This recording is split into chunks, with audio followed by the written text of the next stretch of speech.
Bengals wide receiver A.J. Green gave the Ravens fits Thursday night with 5 catches for 69 yards and 3 touchdowns as Cincinnati improved to 2-0 with a 34-23 victory. Andy Lyons. Getty Images, by Mark Mask. Mark Mask, sports reporter covering the NFL. Email bio follows. September 14 at 7 a.m. The Cincinnati Bengals spent the previous 2 seasons finding the wrong way to avoid losing in the first round of the playoffs. They missed them entirely. But 2 games into the new season, the Bengals are serving notice that things could be different. They are making an early season case that they, and not the Pittsburgh Steelers or Baltimore Ravens, could be the team to beat in the AFC North.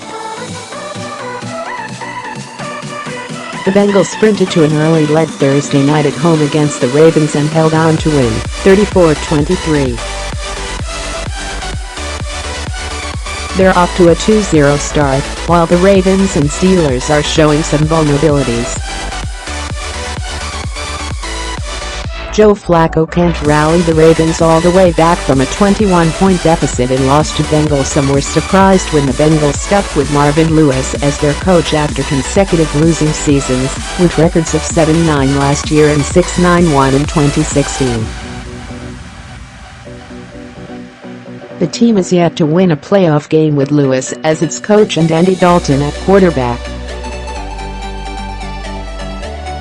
But those who wanted to see Lewis gone seem to forget how bad things were before he arrived in 2003. Those Bengals had gone a dozen seasons without so much as reaching the playoffs. The Bengals of Lewis and Dalton might not have a postseason victory.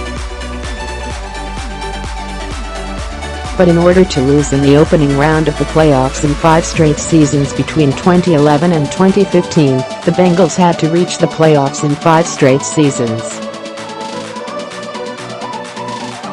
They have stayed the course with Lewis and Dalton, and they could be formidable once more. Dalton was sharp Thursday night, with 4 touchdown passes and no interceptions. He connected with wide receiver A.J. Green for 3 touchdowns as the Bengals raced to a 21-0 lead. The Ravens climbed back to within 28-23 in the fourth quarter, but they failed on a 2-point conversion that would have gotten them to within 3 points. The Bengals followed with a pair of field goals, sandwiched around the Ravens' fumble forced by Cincinnati safety Sean Williams. Nike's Colin Kaepernick ad campaign gets more yays than nays from young people. The sky's the limit for this team, Green said in a post-game appearance alongside Dalton on NFL Network.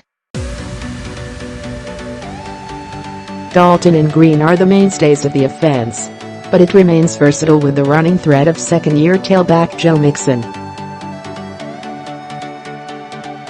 The Cincinnati defense is playing for now without linebacker Vontaze Burfict, who's serving a 4-game suspension for a violation of the league's policy on performance-enhancing substances.